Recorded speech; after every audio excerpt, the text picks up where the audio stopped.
I am hot, I'm depressed. I am. We will be talking about the families, parenting, and then the society at large. Some of us might be feeling that the society has been so damaged that there won't be any repair again, but I don't believe that is true. The journey of 1,000 miles will always start by taking steps. So if every one of us that will be hearing us today or contributing will rise up and see the pains of our children and see and see what they are going through. If a father will be standing up today and say, you know what, I have to humble myself. Motiwasaye no modeti, at least motiri die ninu aye. They can reduce the selfishness in the. I think maybe such fathers will stand up today, and after our live video, you will start taking actions. I just don't want us to make this short live video just one of those videos where we come, we listen, and we go.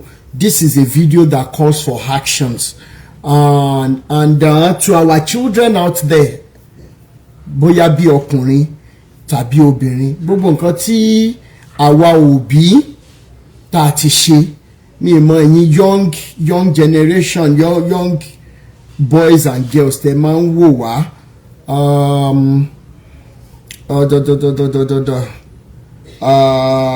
a máa bẹ̀yín lénìí, a máa bẹ̀yín, àwa òbí máa ní láti bẹ̀yín officially. Gbogbo nǹkan tá bá ti ṣe fún yín tó ń dùn yín, tó ń pa yín lẹ́kún kọ̀kọ̀, tó jẹ́ wípé ìgbà míì gan tí ẹ bá ń sọ tí ẹ go through or n tó ń dùn yín, ẹ lè sọ fáwa òbí torí wípé a mọ̀ pé nǹkan ti rọ́ sí wa lọ́pọlọ.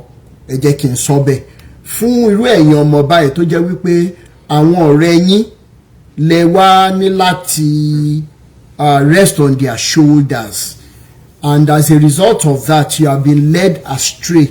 Amama bẹ̀yín lénìí, we're going to be apologizing to you guys, to you boys, to you girls today. I think it is not going to be an automatic forgiveness. Torí mo bá kan lára àwọn a very wonderful inner members sọ̀rọ̀ lé èní, and it opened me up to more things, and it is really sad as a result of we parents being negligent and being selfish, being careless, and not taking cognizance of the tears both in the open and in the closet. You are falling into wrong hands that have led you astray today. Ọ̀rọ̀ tá máa sọ lẹ́nu kí pé bóyá àwọn ọ̀rẹ́ tẹ́ fọ̀rọ̀ lọ yẹn náà a máa wá kàǹtì wọn wípé ọ̀rẹ́ burúkú ni wọ́n and everything. What if they are coming from even bitter experiences that are more bitter, okay, than whatever you are having? So a máa kó gbogbo ẹ̀pọ̀ lẹ́nu without leaving any stone untouched. But kato wagbami, families, parenting, and the society law. I want to confirm it again. Inú mi ò dùn rárá, because mo realize wípé when we come to talk about pastors, when we come to talk about the affairs, when we come to talk about the traditionalists, we are so jumpy because it is such a very useless and wicked society where we always want to point accusing fingers. Yeah, it is always very easy for us. But have we decided to stop for a bit and look inwardly?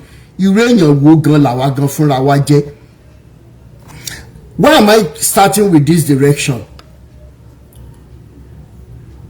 I started this religious revolution and liberation not knowing where it will lead me, seeing where we have come today, that so many people that will have abused me in 2018, 2019, tí wọ́n máa bú mi, tí wọ́n máa gbé mi ṣépè, we're now coming together as family members to be fighting this battle.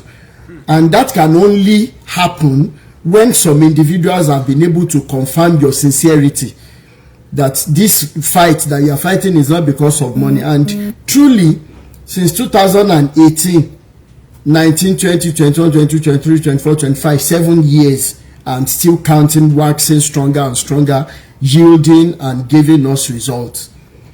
Number one, if it were to be because of money, I am telling you the truth. 200 million naira kì í ṣòwò kékeré. It is enough for somebody to collect and say, you know what, ayé ẹni tó bá fẹ́ bàjẹ́ kó lọ bàjẹ́. And I keep saying all of these things. It's not because I love talking, but it will be sending out message to anybody that will be coming into the inner circle and say that, Mr. Rotimi, I am seeing the pains of people. I am feeling their pains. I can feel their tears and everything. Mo fẹ́ dúró tì yín tán ni kì í pé bóyá torí owó, but torí wípé mo fẹ́ jẹ́ kan lára àwọn tí ó dìde fún àwọn tá a so sínú ìgbèkùn. That's it's one of the reasons why I say all of these things. So if they offered me 200 million naira June as at 2024, tí mo gbé yàrá yẹn nìyẹn ṣepo, tí mo dẹ̀ sọ fáwọn pastor yín wípé tẹ́ bá fẹ́ rányàn wá again láti offer mi lówó pé kí n má sọ̀rọ̀ mọ́, ẹ jọ̀ọ́ torí Ọlọ́run, tẹ́ bá mọ̀ pọ̀ mọ̀ kọ́ nìyí, tẹ́ kì í ṣe bàbá ìyá kan bàbá mẹ́wàá, ẹ jẹ́ kí wọ́n máa lo real number láti pè mí tí màá dẹ́ record, so dẹ̀ máa lórí láyà láti sọ torí ọmọ kọ́ nìyí, ẹ̀ ṣọ́ máa lè pé ẹ̀yin lẹ́rẹ́ ní báyìí pé kán wá offer mi lówó. I said it times without number. But because some people have been able to test me and see that Baba yóò ṣe nítorí owó, is the reason why some inner circle members can say, you know what, Mr. Rotimi, no matter what happens, àjọ máa jàjà ẹ lájàyè ni. And I appreciate every one of you. I can't take it for granted, not even for billions of dollars. I can't take your support and encouragement for granted. Inner house members, ẹ mọ̀ra yín dáadáa. Now, why am I going in this direction? Some of you were saying that Queen Aboli, I am not fine. I must say the truth. I am really, really hurting. I am so bitter right now. Because we want to talk about families, we want to talk about parenting and everything. Now, some of you from the video I released, Kintoshe live video, I said, in all sincerity, in wípé kí Ìyábọ̀ wà papẹ̀ láwọn ọmọ yẹn, pé what of if tí nǹkan kan bá ń ṣe níbi tó wà, so you are worried, and in out of your being worried, in out of your being concerned, in all sincerity, lẹ ṣe ń béèrè lọ́wọ́ mi pé Rótìmí, àwọn family Ìyábọ̀ gangan fúnra wọn ńkọ́, kí ni wọ́n ń ṣe? And all Nigerians know that when we are dealing with so many of these men, tó pera wọn ní men of God, the reason why some people are not bold to speak up, kí ẹ pé bóyá torí Jésù kankan tó máa pa wọ́n, kí ẹ pé bóyá torí touch not my anointed, because we have been able to deal with that, pé kò sí anointing kankan tó ń touch anybody. Àwọn fúnra wọn náà class ara wọn, so that tán bá hùwà burúkú kéèyàn má lè sọ. Now she is okay, touch not my anointed. So if you don't know, go and know. We have been able to bust that myth, those lies. Okay, it is very dangerous an assignment that we are doing, and I think that people will realize how much my own life is even in danger Yes, based on jurisdiction. Wọ́n lè kú gìrì pé okay wọ́n wá sí Arizona wọ́n fẹ́ wá ṣe kíní kan wọ́n ní láti wá sí US láti wá ṣe tán bá máa ṣe. But still, if somebody will know how much, if there is an instrument to measure how much love one has for his nation, his country, I am telling you, tẹ́ bá gbé instrument yẹn jáde lẹ́ni ẹ máa wọn bí mo ṣe nífẹ̀ẹ́ Nàìjíríà tó, you will be weeping for me for being outside that nation, because every day I wake up outside Nigeria, it is a torment in my system. It brings me pain to the extent that tí n bá parọ́ kọ́lọ́ fi àjẹmí tí n bá wo old Nigerian movies bóyá bí irú àwọn Checkmate, Owó Blow and so many other Toluwanile and all these old movies don't make sense. I see myself weeping. I was listening to Onisi Anesi yi Olusewaye Jowo. I was listening to this song using my break. I played it more than 10 times. I was weeping without being able to control myself because of the love I have for that nation called Nigeria. Unfortunately, the Nigeria of then is not the same Nigeria we are living for our children if it will continue to exist in the first place. What am I saying? All of these things that my life is even in danger. One threatening me nínú inbox, one threatening me lórí nínú comment tẹ́ rí pé tí wọ́n bá bí mi dá kí n wá sí Nigeria pé wọ́n máa pa mí ni, wọ́n ti rán cultist sí mi. Ta ni wọ́n rán sí mi tán pé tí wọ́n bá bí mi dá kí n máa bọ̀ Nigeria láwọn pastors yìí. And I think that somebody will understand that it is not for any ulterior motive that I am coming out to speak on behalf of victims who have lost their voices for so many years. And look at where we are today based on consistency and everything. And in my agitations to make sure that Iyabo is found, is located, I don't have any ulterior motive against Oluwalo. Tẹ́ bá gbé ogun wá báyìí máa fi búra, tẹ́ bá gbé anything wá ayé lala máa fi búra, and it will surprise all of you. But I cannot hide the fact that I am worried about the whereabouts of Iyabo and the children. Being somebody that I knew late 90s, early 2000. It is out of this worry that I'm speaking, that imagination pé tí Iyabo bá jẹ́ direct sibling me, won't I stand up? Then the way I am raised, the way I grew up, somebody does not have to be your sibling before you make them, before you see a family in them. So what happened? So many of you that stood up and said, Mr. Rotimi, Edwona, family Iyabo gangan kọ́, ó yẹ káwọn náà sọ̀rọ̀ síta. Okay, ẹ̀yin kan béèrè not because you love what we are doing, ṣùgbọ́n torí pé ẹ fẹ́ pa wá lẹ́nu mọ́ pé nígbà tí family Iyabo ò bá sọ̀rọ̀ a máa wo bí tẹ́ máa gbé kéèsì gbà tó bá yá yín ẹ máa dákẹ́.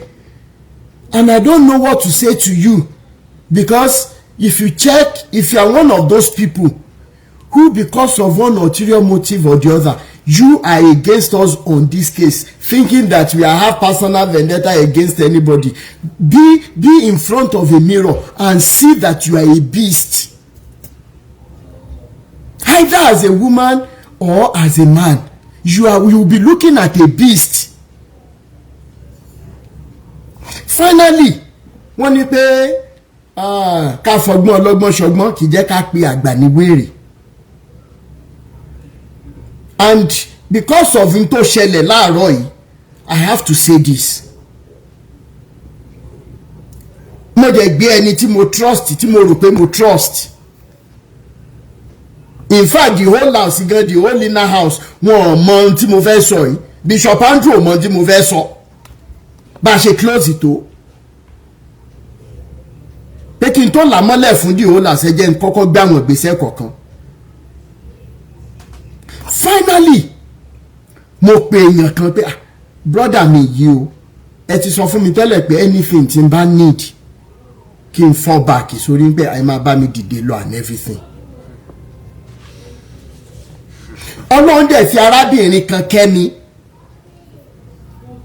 lẹ́nu ọjọ́ mẹ́ta bóyá bí ọ̀sẹ̀ méjì sí mẹ́ta lọ́lọ́run gbé arábìnrin yẹn wá. She is also concerned for security purpose. Mi lè dárúkọ ẹ̀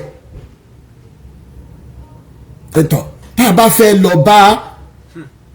fẹ́ lọ bá mọ́mì Ìyábọ̀ tọ̀ ẹjẹ́ àṣẹ́bà ká tiẹ̀ gbọ́rọ̀ lẹ́nu ìdí tá a fi ń fẹ́ bá yín sọ̀rọ̀ lélẹ́yìí àti Major Obe hàn gẹ́gẹ́ bí ẹni tó nífẹ̀ẹ́ ọmọlàkejì.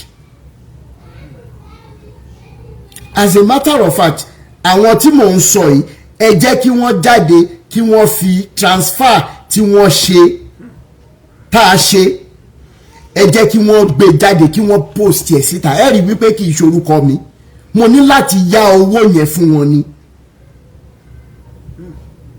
wípé ó yẹ gbé rẹ̀ dìde ẹ lọ.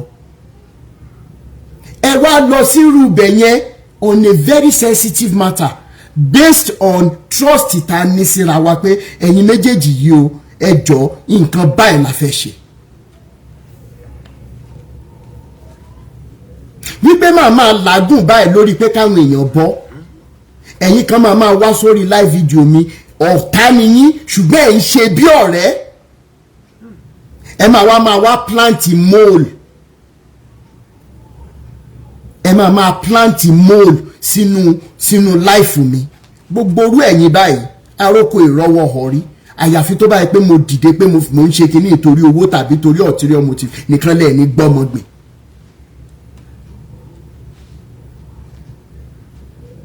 Wọ́n ní pé ká fi inú wénú ká jẹ́wọ́. Gbogbo orú ẹ̀yin báyìí tẹ́ ń lọ wájú tẹ́ ń lọ ẹ̀yìn tẹ́ ẹ sọra yín di mole lórí èlò náà fẹ́ fún yín. Ẹni tó plant ìwọ ọkùnrin yẹn èlò náà fẹ́ fún ẹ. Ẹ wá lọ sírú meeting bẹ́ẹ̀ yẹn ẹ ṣe recording ẹ ṣe everything ẹ gbóhùn ọ̀nkú sílẹ̀ ẹ gba ohun ìyá sílẹ̀ ẹ ṣe àwọn videos kọ̀ọ̀kan. Only for me to wake up this morning to find out pé àwọn kọ̀ọ̀kan ti ní fídíò yẹn lọ́wọ́.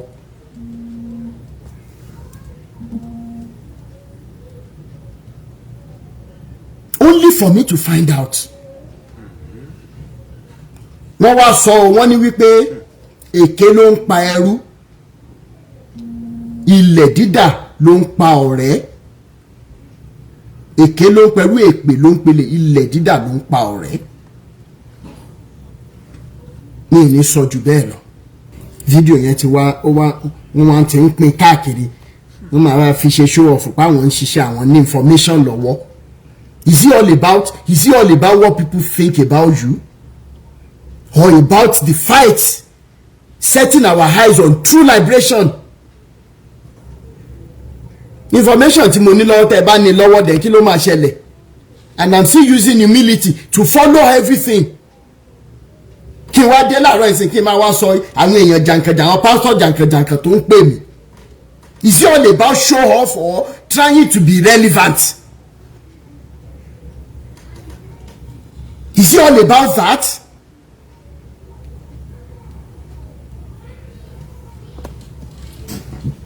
Mama tún pẹ̀rẹ̀pẹ̀rẹ̀ ọ̀rọ̀ lẹ́lẹ́ta. Now we want to talk about families. Ẹ jẹ́ kí n sáré lay foundation kan. Ẹ jẹ́ kí n sáré lay foundation kan. Kò sí bá ṣe máa sọ̀rọ̀ nǹkan tí religion dá sílẹ̀ tí a ní mọ́wọ́ ba family if truly we want to get to the root of the problem we are having in the society.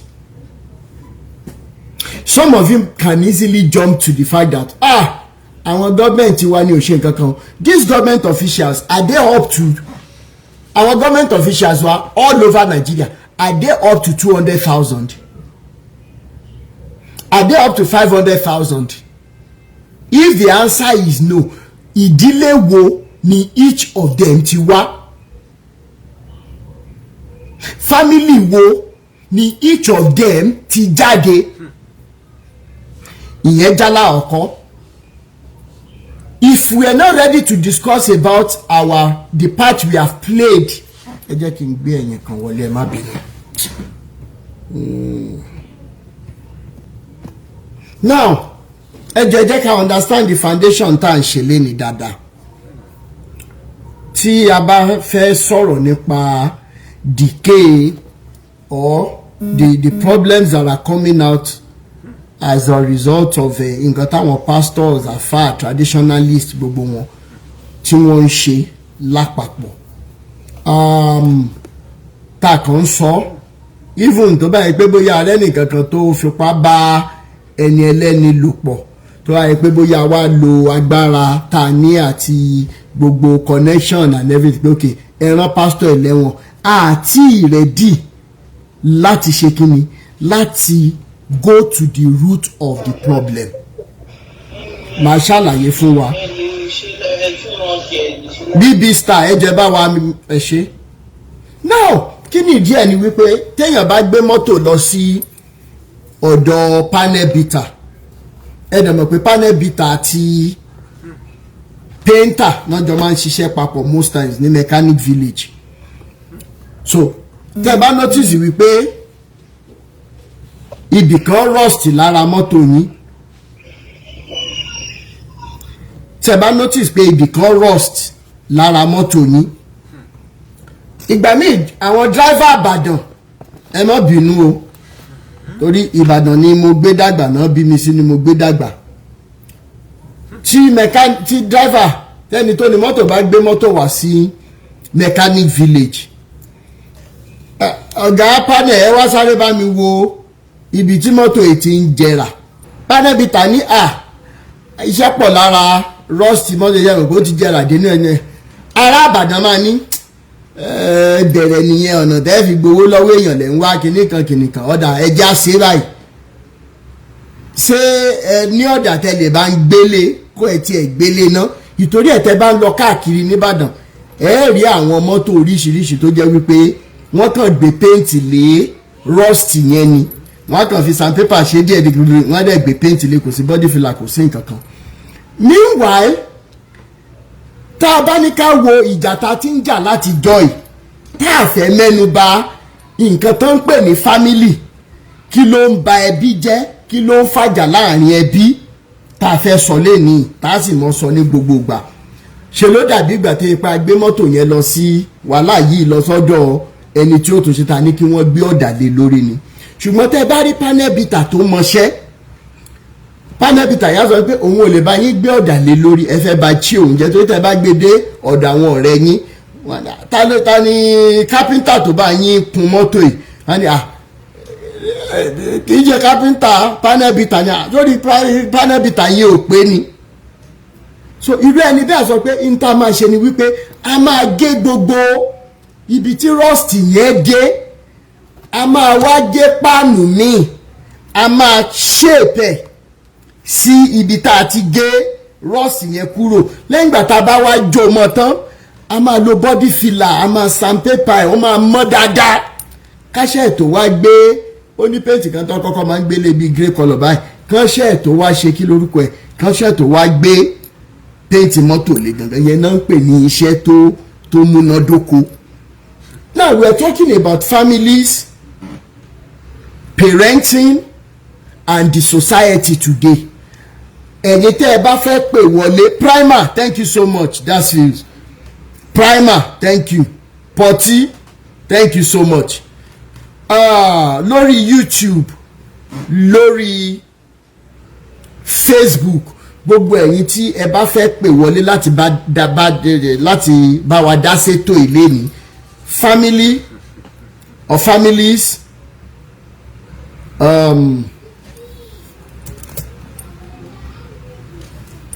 brain dead design mú mi ṣá, families, parenting and then the society.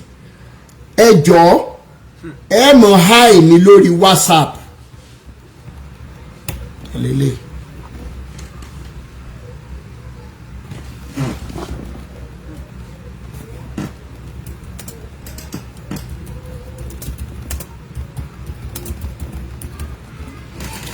ẹ mọ̀ hi mi lórí +234 WhatsApp +234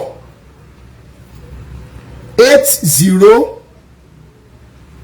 9290 6250.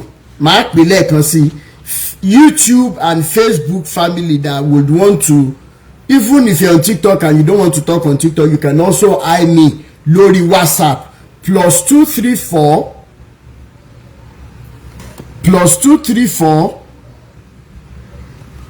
80 9290 6250.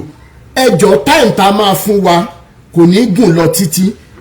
The problem that you have seen maybe from your own immediate family, what are the possible ways forward tá a fi lè gbára wa? Torí tẹ́ ẹ bá wo summary gbogbo tá à ń sọ yìí, ògiri family ti lanu sílẹ̀ kí aláìgbà pastor àfà traditionalist tó fẹ́ wọbẹ̀ ọ̀ tí wọ́n fi ń wọbẹ̀ tán tiẹ̀ ti gbalé gan mọ́ wa lọ́wọ́ báyìí. Torí tí wọn bá gbalé mọ́ wa lọ́wọ́ kò possible kí ìyàwó ilé la ìdí sílẹ̀ kí pastor máa jìn. lọ́pọ̀ ìgbà tá a dẹ̀ ti béèrè wípé ẹ dúró ná, ìwọ ìyàwó ilé tó lọ sọ́dọ̀ pastor tí pastor sọ wọn pé òun ó mú kándù dání, òun ó bọ̀ sùn, òun ó ṣe bóyá kó lọ fòróró ra fùrọ̀ kó náà fi ra ọ̀gá lẹ́ bá mi ní ìtẹ́jẹ́ má bínú, ok, tó náà sọ wípé báyìí òun fẹ́ kó tó di wípé ó dé level yẹn.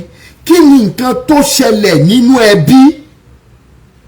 And of course ẹ má jẹ́ ká tanra wa, àwọn obìnrin míì wà tó jẹ́ wípé ìṣòro inú ilé ló gbé wọn dọ́dọ̀ pásítọ̀ mi o tàbí àfáà tàbí oníṣẹ̀ṣe mi o, wípé kí ojúmọ́ bá àti ọkọ òun ló ṣe lọ dóko àwọn tá à ń sọ yìí. Now is there a way out fúrú àwọn àjálù báyìí? Kí ló fà á tí obìnrin ó ṣe gbà pé kọkùnrin ní ìjìn òun, all in the name of seeking solution for the problem that might be occurring in the house? And gbogbo kìíní a fẹ́ gbé yẹ̀wò lẹ́nu.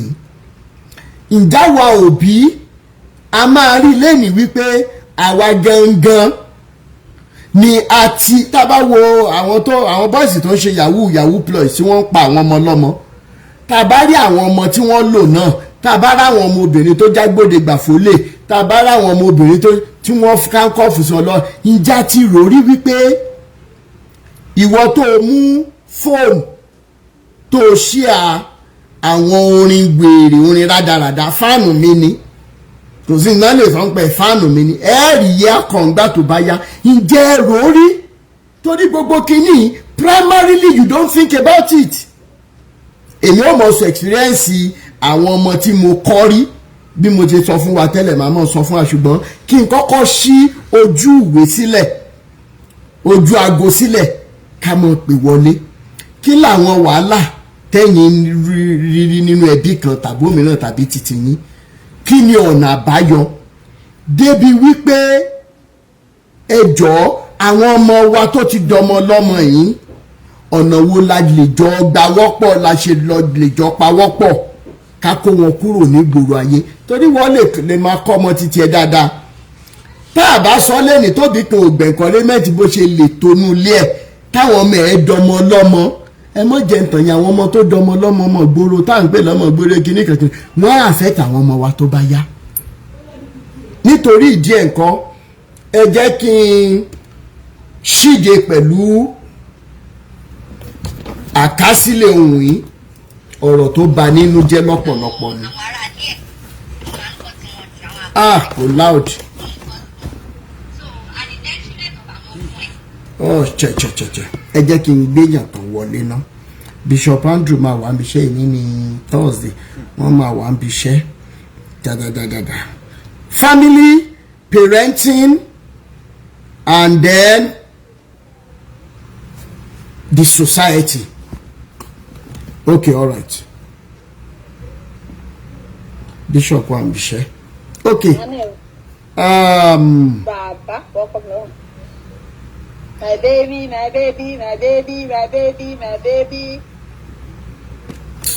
Be renewed. Ẹ jẹ́ kí n ṣí, ẹ bá mi ṣí ojú òpó yín sílẹ̀. Ẹ bá wa ṣíde ọ̀rọ̀ yìí. Ẹ bá wa ṣíde. Hello, brother. Yes, ma. Yes. Yes, sir. Good afternoon, good morning, good evening, everyone. Sorry, one of the things, few of the things to man share in the family is number one, intentional about parenting. Neglect. A lot of times there has been families where, parents do not pay attention to their children. They do things for other people at the detriment of their children. So they will definitely, seek love, seek attention somewhere else. So Anila, you are very careful about the way we take care of our children. Don't neglect your children, because no matter the age of your children, they have needs and they have questions at every point. At every point in time, many question, and they expect us to respond to their questions. So when we don't do that, there are people waiting outside to give them those responses, even though the responses may be wrong, may be negative, but the fact that we want to down alone, it's a problem. You understand? So that's part of the problem, Tani, in society. And omotoba unfortunate, unfortunate, tó bá lọ kó sọ́wọ́ irú àwọn pastor, àwọn wòlíì tá ń sọ yìí, wọ́n máa take advantage, wọ́n á gba ọmọ yẹn lọ́wọ́ òbí pátápátá ni. Because ibi tó ti rí attention, tó ti rí love nìyẹn. And then number two, don't let us be judgmental.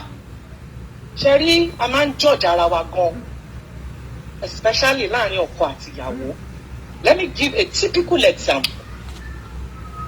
I've dealt with someone tó jẹ́ pé okay, ó marry, ìyàwó ẹ̀ virgin, you understand? Ọkọ ẹ̀ mọ̀ tóun fẹ́, òun bá ń lé ni.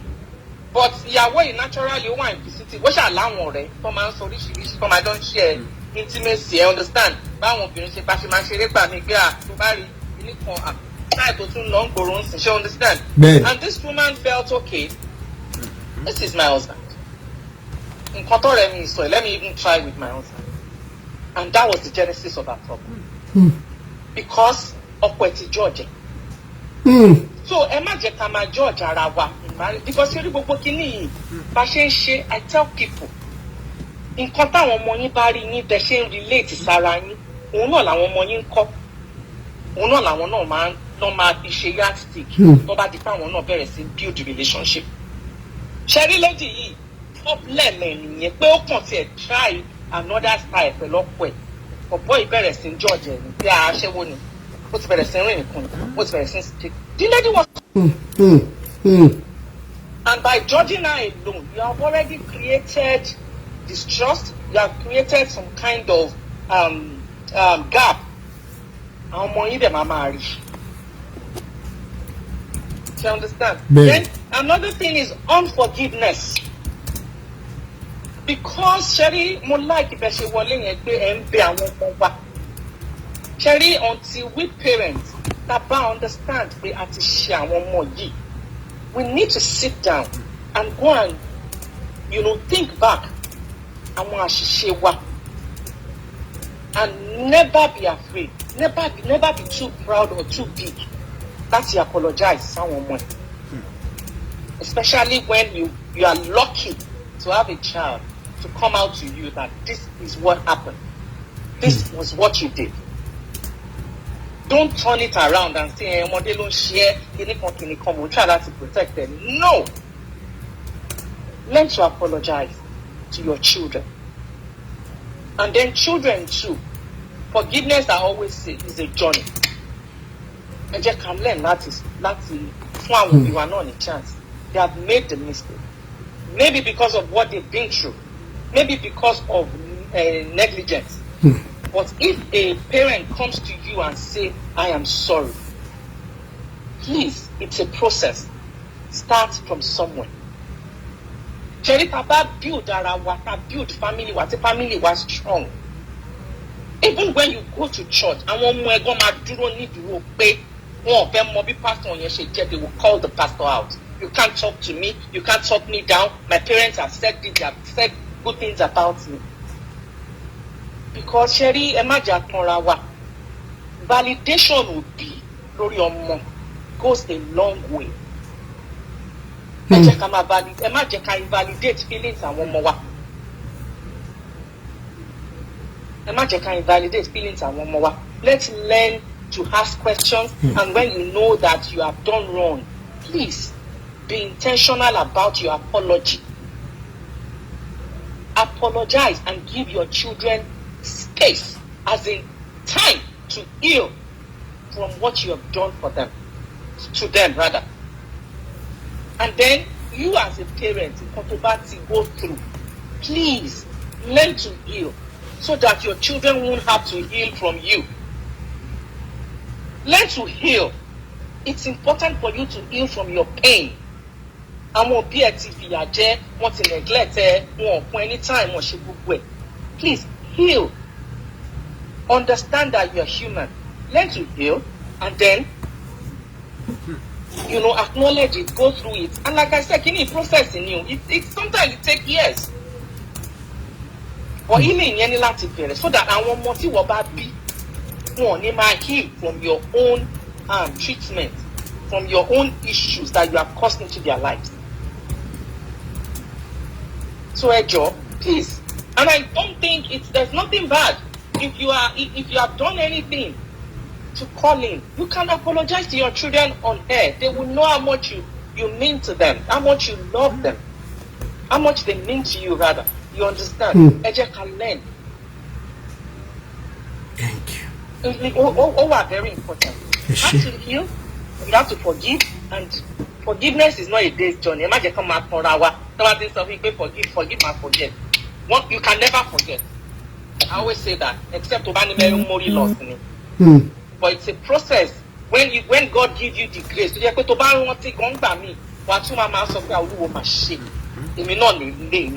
that's the grace. But it's a process. Okay, pray for long and help. Thank you, Arji. Thank you so much.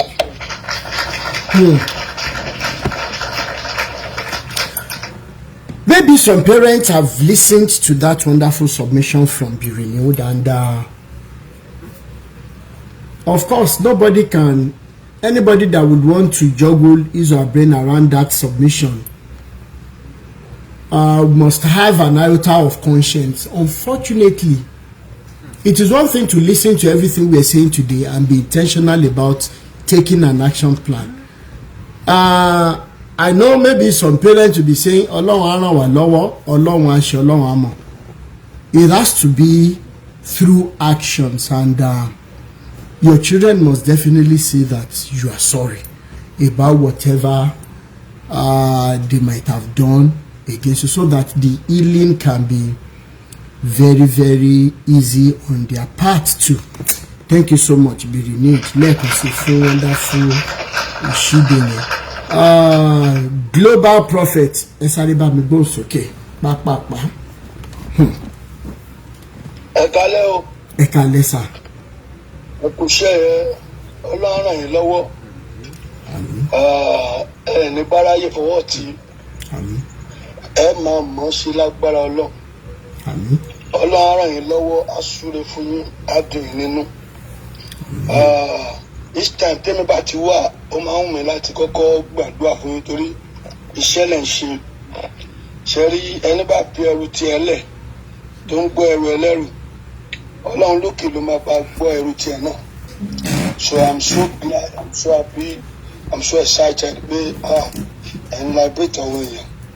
So lágbára Ọlọ́run ẹ̀yin kú sọ́nà bí fi o. Now lórí ọ̀rọ̀ tí ó ń lọ lálẹ́ ṣé ń gbọ́ mi? Bẹ́ẹ̀ni. Lórí ọ̀rọ̀ family issue something like that. Ṣẹ́rí ohun tí ọ̀rọ̀ family ti dálẹ̀ ní Christendom ní religions ó ti pọ̀ jù. Ó ti yẹ bẹ́ẹ̀ ó ti pọ̀ gan, ewu yẹ pọ̀ rẹpẹtẹ débi pé okay let's assume now okay ìyá ń lọ sí CAC, ọmọ ń lọ sí Redeem, bàbá ń lọ sí MFM, àbúrò ń lọ sí Mountain of Fire for instance ni o. Ó yẹ ibẹ̀ ohun tí kò sọ àti máa yẹ ibi iṣẹ́ sọ yìí. Bẹ́ẹ̀ni. Tó dẹ̀ jẹ́ pé oríṣiríṣi doctrine, oríṣiríṣi ìwàásù, oríṣiríṣi àmọ̀ràn ni gbogbo ọjọ́ mo máa gbọ́. So irú ìdílé bẹ́ẹ̀ kí lè rò pé ó lè ṣẹlẹ̀. Lọ́sà níbi tí ọmọ bá ti ń lọ sí CAC, tí bàbá ti ń lọ sí ìṣẹ̀lẹ̀ tó ti ń kán àbẹ́là, tó lè ti ń ṣe igbá tó ti ṣàwò, kò sí ní dàrúdàpọ̀ ti wáyé already. Back in those days nígbà táwa ṣì kéré tá a ṣe ń dàgbà bọ̀ díẹ̀díẹ̀, mọ̀mísí mi ṣọ́ọ̀ṣì gbogbo àwọn tí mọ̀mísí mi ń lọ ní pọ̀písí mi ń lọ ní àwa náà ń lọ, ojú kan everybody ń lọ, ìwàásù kan náà ni gbogbo àjọ máa gbọ́, ìlànà kan náà ni gbogbo àjọ máa tẹ̀lé. Gbogbo ẹ ti dojú ló sì ìṣòjẹ oyè bẹ́ẹ̀ so kò jẹ́ ìyẹn kan wà lára problem ti family ní kò jẹ́ kí family kí ìfẹ́ ìrẹ́pọ̀ kí gbogbo ẹ̀ kó wà. Ìyẹn number one. Now number two tí mo tún rí bẹ́ẹ̀ ni pé okay now according to ìwọ̀n tẹ̀ ń jà fún mi in fact ṣe rí ọ̀pẹ ènìyàn òpè Yorùbá òpè ènìyàn ní onímọ̀ nǹkan tẹ̀ ń jà fún. You are not fighting for yourself, you are not fighting for your wife, you are not fighting for your children, you are fighting for these people. Òpè ènìyàn ní onímọ̀ ohun tẹ̀ ń jà fún. So débi pé ọmọ yẹn ò ní àṣírí kó tó di pé ọmọ lọ há sí ọwọ́ pásítọ̀ kan àbí wòlíì kan níta, a ti fi àṣírí yẹn díẹ̀ hàn yá ẹ̀, wọ́n ti tọ́ sọ́nà pé báyìí dé àwa òbí mo fẹ́ gbà wá níyànjú kan, kò sí ọmọ tó kéré láti fi ààyè gbà láti sọ opinion ẹ̀. Ó máa ń wọ́pọ̀ fún wa láti máa sọ pé jáwo ló dáyé, experience wo ló ní kíní, ẹ jẹ́ ká fààyè gbà wọ́n kàn sọ tinú wọn. Ṣé rí statement yẹn pé jáwo ló dáyé, gbàwo la bí ẹ, ó máa ń pa moral àmọ́ ọmọ nínú. Wọn ò ní lè sọ̀rọ̀, wọn ò ní lè open up. Ayé ìgbà tí wọ́n tọ́ àwa tá à ń dàgbà early 70-80 ó ti yàtọ̀ sí ìsìn tó yẹ pé nǹkan tí òbí ó mọ̀ times 20. Tá a bá fi àyè gba àwọn ọmọ yẹn tó sọ tinú wọn, a wá fi wisdom títí wa, a wá fi cancel wọn pẹ̀lú nǹkan tí wọ́n sọ. Ẹ jẹ́ ká máa fàyè gbà wọ́n. Dẹ́yìn kejì tí mo rí pé àwọn ọmọ ọ̀sìn ò fi bẹ́ẹ̀ like ni pé a máa ti ń fi ọmọ wé ọmọ, kò dáa. Ẹgbẹ́ ni lágbájá ó ti wà níbi kíní kan, ó máa ń jẹ́ kó ọmọ wà depressed. Ẹ má jẹ́ ká ṣe mọ́. Mo rò pé ẹ ń gbọ́ nǹkan tí mò ń sọ síta gbogbo ilé. So ẹ jọ̀ọ́ ẹ jẹ́ ká yọ àwọn nǹkan yẹn kúrò. Torí ibi tí Yorùbá sọ pé ibi tí Táyé ti yàn kọ́ ni Kẹ́hìndé yàn, òótọ́ inú kan ni wọ́n bá wáyé, ọjọ́ kan ni wọ́n bí wọn. Bọ̀kádàrá olúkálukú ọ̀tọ̀ọ̀tọ̀. Ẹ ṣé. So Ọlọ́run á ràn wá lọ́wọ́ o, ilé wa ò ní dàrú o. Dẹ̀ láàrin ọkọ àti ìyàwó, openness ó ṣe kókó. Ó ṣe kókó. Gbogbo nǹkan àdá ilé ayé ọjọ́ kan la máa dálẹ̀. Kò sẹ́ni tó mọ̀gbà tí Ọlọ́run ní àgbàdúrà ká kú ní rèwerèwe. Bọ̀ òun dì ṣánṣánṣán, òun di eléyìí. Ìgbà tó expect ló máa dálẹ̀. So why to open up? Mo rẹ́ni tó yẹ pé ó kú gbogbo inheritance ẹ̀, gbogbo nǹkan tó ti fọjú ayé ẹ̀ ṣiṣẹ́ fún ìyàwó àbí ọkọ ẹ̀ ò mọ̀. Wọn ò lè trace ẹ̀ torí pé kò open up. Ọlọ́run má jẹ́ ká ṣiṣẹ́ lásán. ẹ jẹ́ ká máa fìfẹ́ hàn láàrin ara wa ká dẹ̀ máa open up fúnra wa Ọlọ́run á ràn wá lọ́wọ́ jẹ́ kí n fáwọn yòókù láyè láti sọ̀rọ̀. ẹ ṣé sà. mo fẹ́ jẹ́ ká wà more detailed about issues that are happening. ẹ jẹ́ ká wò báyìí. wọ́n ní wípé ara ò rọ okùn ara ò rọ adìẹ. ọ̀pọ̀ ìgbà tó bá jẹ́ wípé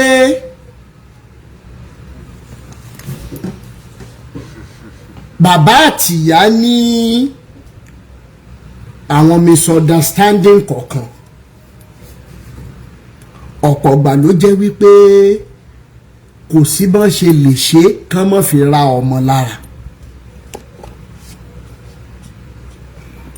tó jẹ́ wípé ìgbà míì tí ìyá bá notice wípé ọmọ fẹ́ràn bàbá, naturally ìyá bẹ̀rẹ̀ sí ní kórìíra ọmọ yẹn. tí ọmọ bá fẹ́ràn ìyá, tí nǹkan kan bá ṣẹlẹ̀ láàrin wọn, bàbá ọmọ kórìíra ru ọmọ bẹ́ẹ̀. ó ń ṣẹlẹ̀ mọ́jà bò mọ́ra o, débi wípé lójú ọmọ yẹn gan, ìwọ bàbá o ti perú ọmọ bẹ́ẹ̀ ní ọmọ àlè. ìwọ ọ̀yá o ti fìyà jẹrú ọmọ bẹ́ẹ̀, o ti sọ̀rọ̀ tí ò yẹ kọ́ ọmọ mọ̀ gbọ́, o ti sọ sí. torí ẹ̀dá ìgbà tó yẹ pé a gbọ́dọ̀ wà detailed about àwọn tá a fẹ́ sọ lẹ́nu. ká dẹ̀ ní lọ́kàn pé torí àwọn ọmọ wa, and if we are thinking about our children, ẹ jẹ́ àṣírà. We will never understand what we are saying today if we don't understand this concept of the society. Families are the basic units of the society. And when we say families, bàbá, ìyá, àwọn ọmọ tí wọ́n bí, ọ̀pọ̀ nù wa la dàgbà pẹ̀lú àwọn cousins wa tá a rí wọn bí ẹbí. ẹ jẹ́ fún wa lẹ́gbàmpù. nígbà tẹ́mi ń dàgbà, àwọn cousins wa kankan gbé lọ́dọ̀ wa, àwa dé school à ń ṣe social studies, wọ́n ní ká dárúkọ ká draw tree family. mo wá draw daddy, mo draw mommy, mo draw gbogbo wa pẹ̀lú àwọn cousins mi. nígbà tí tíṣà rí tí mo draw pé ọmọ ọdún mélòó ni ẹni yìí, ẹ̀ẹ́dẹ̀ kì í ṣèbejì, no, ọmọ daddy mi ni, ọmọ mommy mi ni, because we were not raised to see them as even our cousins. I am telling you the simplest truth. We were raised to see even our cousins as ọmọ ìyá ọmọ bàbá. And I know that there are some homes today tó jẹ́ wípé ẹlòmíì gbà tó ń dàgbà náà ṣe sọ pé ẹni ní dádì ẹ̀.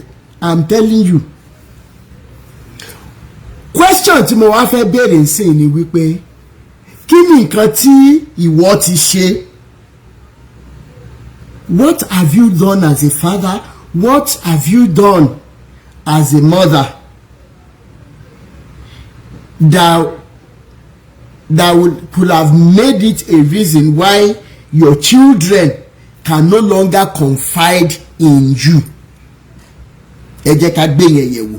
Torí wípé àwọn ọmọ tá à ń rán lọ síta tí wọn bá rí wa gẹ́gẹ́ bí the first friend and the first gods of their lives, tí wọ́n rí pastor tán rí àwọn other figures as they are all in all and everything, ó yẹ kẹ́ ti mọ̀ pé ògiri ti lanu sílẹ̀. And I will let us know this.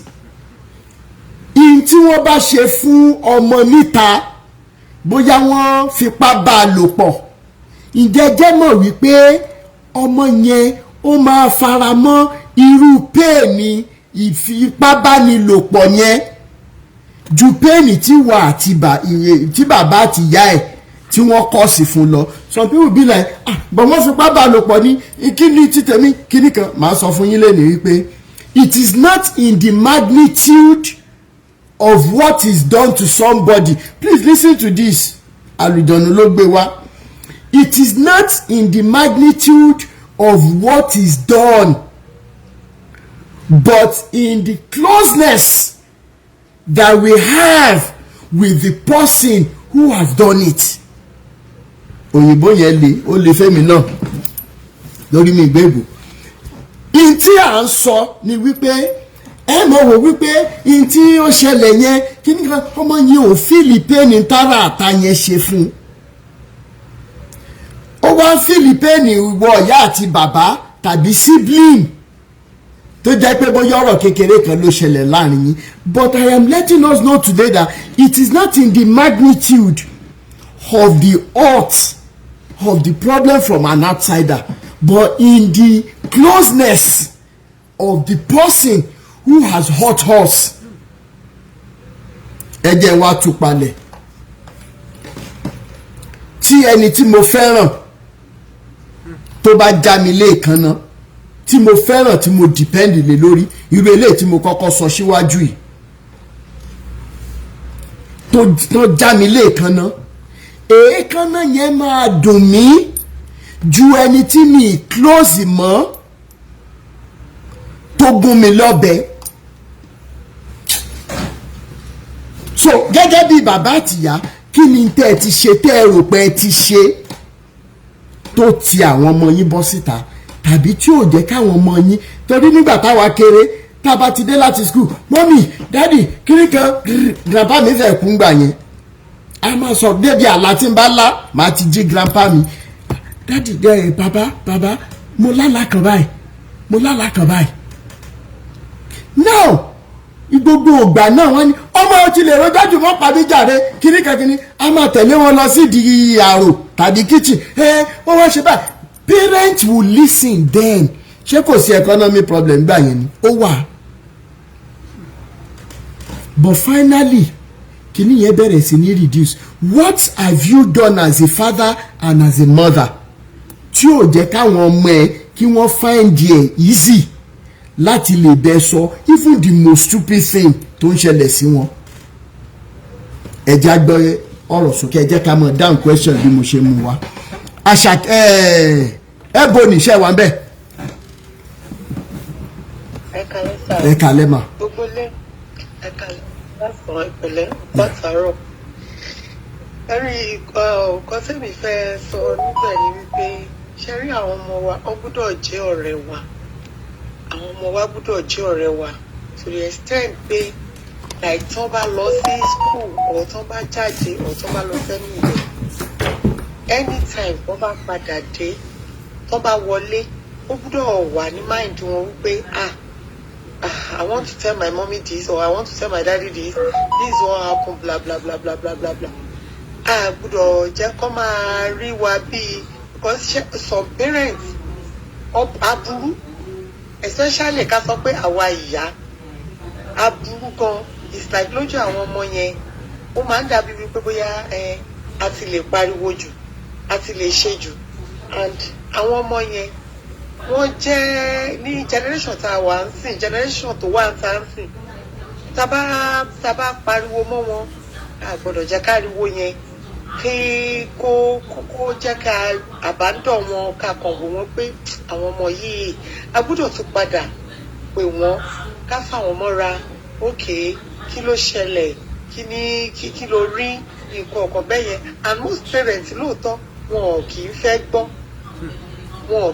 gbọ́ kí kọ́mọ jáde kó dé kó ní mommy this is what happened a máa wò pé fífi sílẹ̀ jẹrẹ wàhálà ti pọ̀ jù mi ìfẹ́ gbọ́ nǹkan kan kò dẹ̀ yẹ kó rí bẹ́ẹ̀ because like you see most schools even the primary school àrùgbọ́ oríṣiríṣi tó jẹ́ wípé àwọn ọmọ kéékèèké wọ́n máa ní eléyìí wọ́n ti ń ṣe court àwọn ọmọ eléyìí wọ́n ti ń ṣe court eléyìí wọ́n ti ń ṣe court ní primary school gan ní primary school talk less secondary school come out as far institution and most parents tọ́mọ bá lọ school tó bá jáde a gbọ́dọ̀ rẹra wa sílẹ̀ gẹ́gẹ́ bí òbí ká kọ́kọ́ dẹjú sílẹ̀ láìké mi sì táwọn ọmọ mi bá lọ school tàbí tó bá jáde tó bá lọ sẹ́niwẹ̀ tí bá lọ gbé wọn the next thing tó máa sọ in fact àti ní move jìnnà mommy this is what happen in my class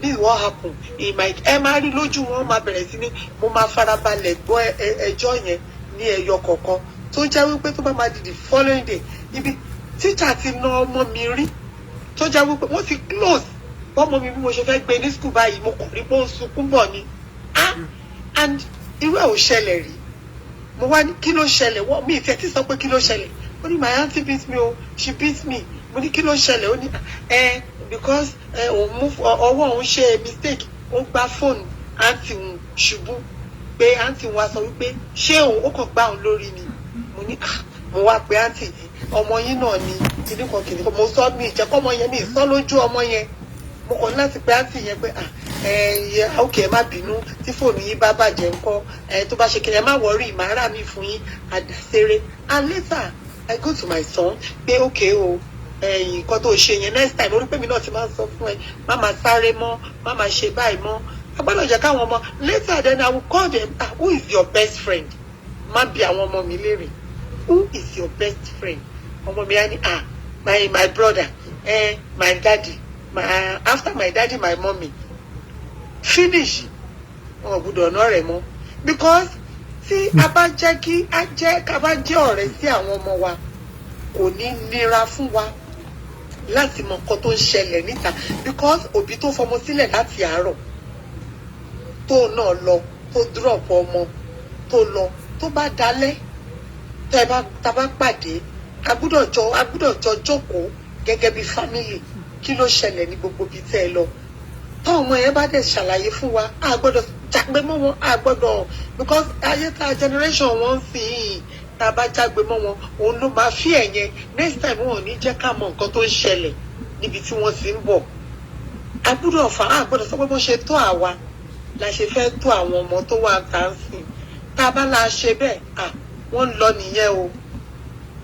nìyẹn o and ibi tá a bá dẹ̀ ti rí wípé lọ kò sí omi ò rí nǹkan tá a fi máa sọ pé kèmí lọ síbi báyìí kí wọ́n á kó àwọn ọmọ mi lọ síbẹ̀ kí wọ́n á ní òkè ẹ̀yìn náà lọ síbẹ̀ bí tí mi lọ mi gbọ́dọ̀ kó àwọn ọmọ mi lọ sí èmi ò ní lè ṣe ọlọ́run ló tó fún wa ó fún wa ní àwọn ọmọ yẹn pé ká máa ṣọ́ wọn ni a dẹ̀ gbọ́dọ̀ máa wò wọ́n ní òrèkóòrè mo ṣe bá kan máa àbádọ́ wọn àwọn most parents wọn ní àwọn nǹkan ọmọ sóstẹ̀ oríṣiríṣi ń bẹ oríṣiríṣi dẹ̀ ń ṣẹlẹ̀ most àwọn tó dẹ̀ wà lóstẹ̀ yẹn oríṣiríṣi nǹkan ń ṣẹlẹ̀ ń bẹ tó jẹ́ wípé tí ọmọ mi bá délé gan kò ní lè sọ at the end of the day wọ́n ti máa initiate ọ̀pọ̀ yẹn sínú àwọn bad group òbí mi ò dẹ̀ tún ní wọ́rì tó bá tún ti ti resume wọ́n tún ti gbé báàgì nìyẹn àwọn ọmọ yẹn tún ń lọ a gbọ́dọ̀ jẹ́ kó àwọn ọmọ yẹn jẹ́ ọ̀rẹ́ wa ní gbogbo ìgbà ká máa béèrè kan lọ́wọ́ wọn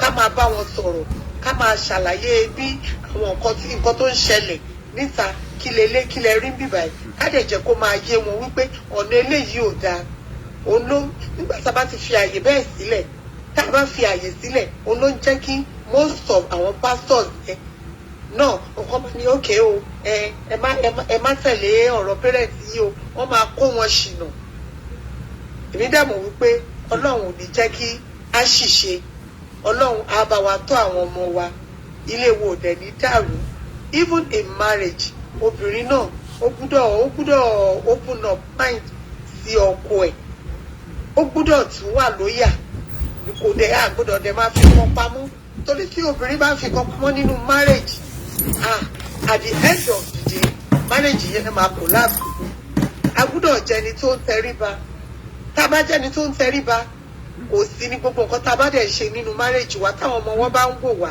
ọmọ yẹn náà wọn ò ní ṣubú wọn bá ní àdádì mi àti mọ́mì mi o wọ́n jọ ń jókòó wọ́n jọ ń jẹun ni most parents ọ̀tọ̀ọ̀tọ̀ náà máa jẹun kò dẹ̀ yẹ kó máa rí bẹ́ẹ̀ kò yẹ kó máa rí bẹ́ẹ̀ tí ò bá ń ṣe wípé bóyá ayé tó da ayé kínní lágbájá ò tètè dé tàbẹ̀dọ̀ obìnrin míì tí ọkọ ẹ̀ ò bá tí ì dé kò ní jẹun irú nǹkan bẹ́ẹ̀ yẹn a fi ń kó àwọn ọmọ yẹn ni torí ọjọ́ iwájú àwọn ọmọ yìí dẹ̀ ní àgbọ́dọ̀ tó máa tí ọkọ àti ìyàwó bá ní misunderstanding àgbọ́dọ̀ jẹ́ kó àwọn ọmọ yẹn kó máa mọ̀ wípé misunderstanding wà láàárín bàbá àti ìyá.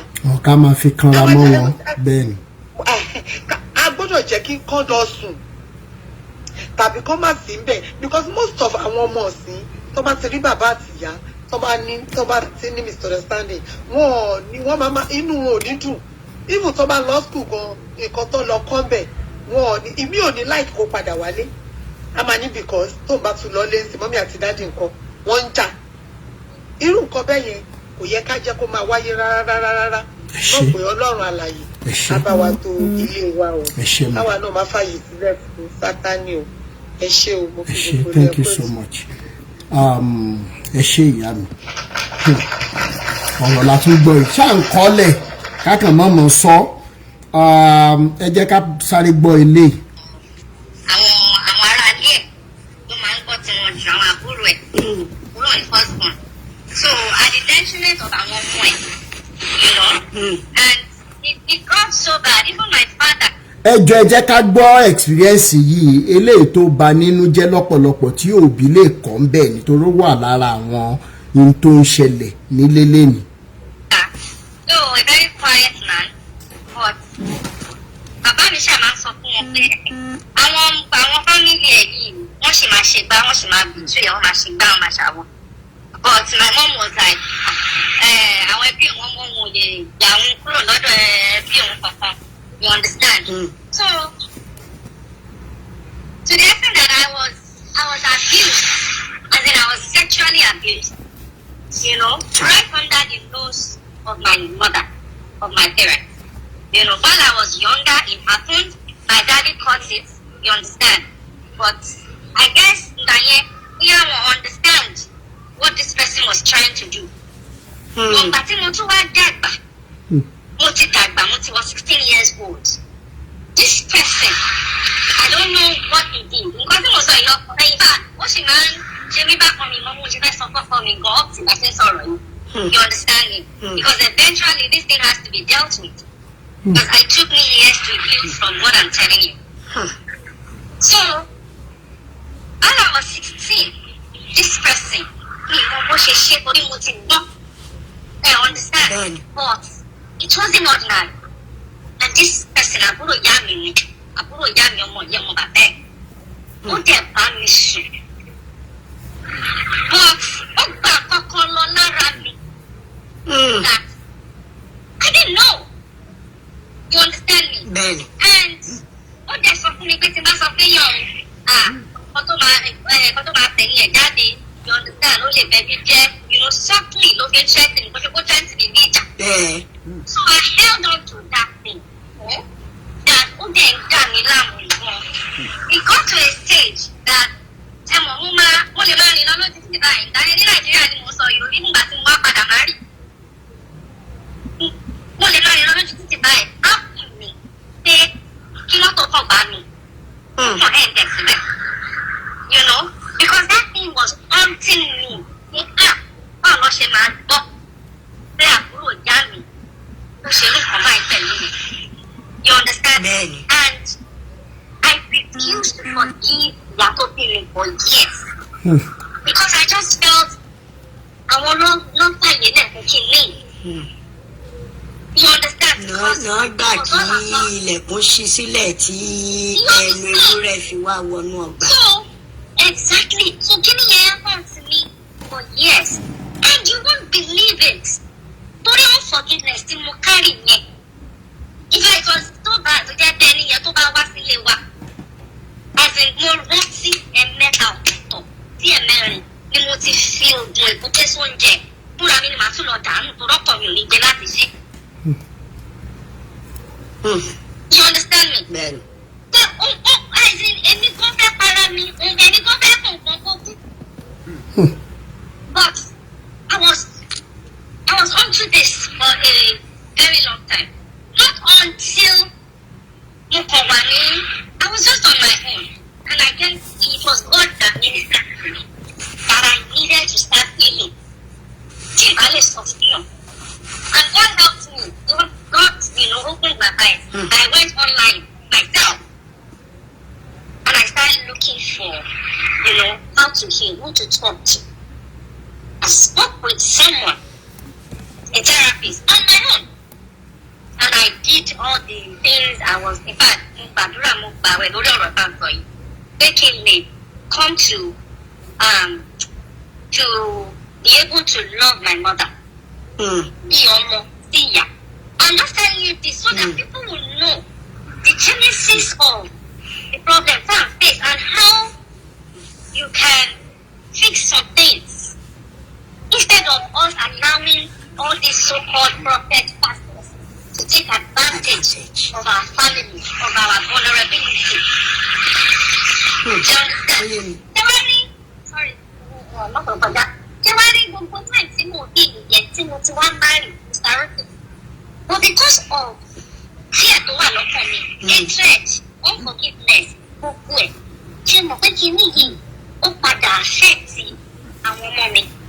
especially after me. Do you understand? Me or them more. Because I was always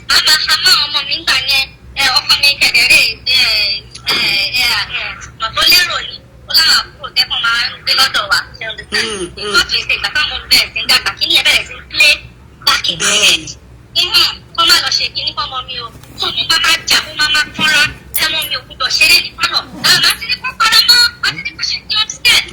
Ben.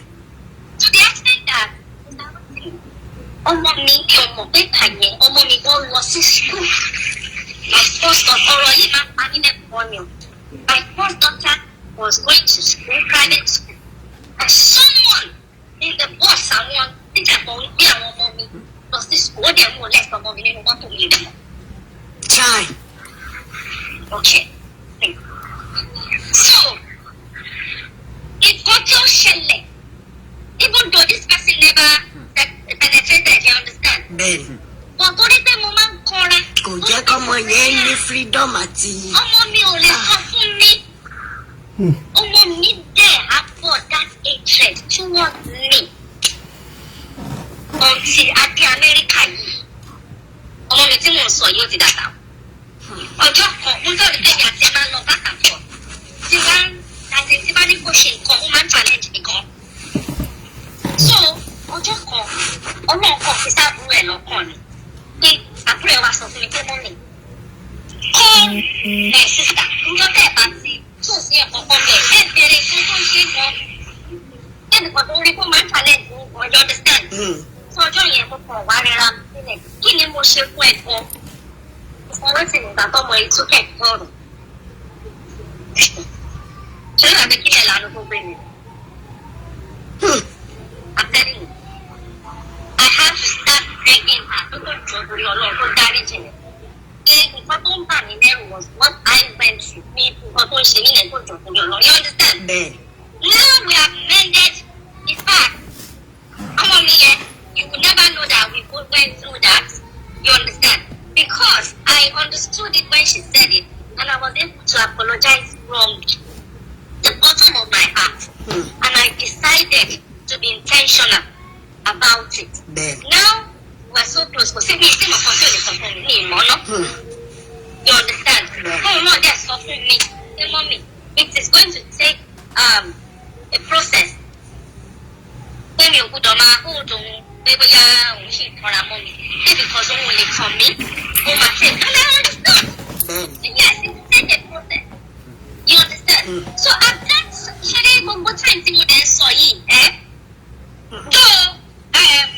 I still go to church, but I always like to respect your opinion. The Bible is still you understand? But we want so develop that intentionality to get paid. To buy the time ni sugar is to get home when you want to pastor. Ben, what take advantage? Only man abuse it, so understand. But not some people might be too my head guys in it. Ben. Yeah. So really a lot of time, as parents, as relatives, let us learn to ask questions. You understand? Come on, Matia, we must send you.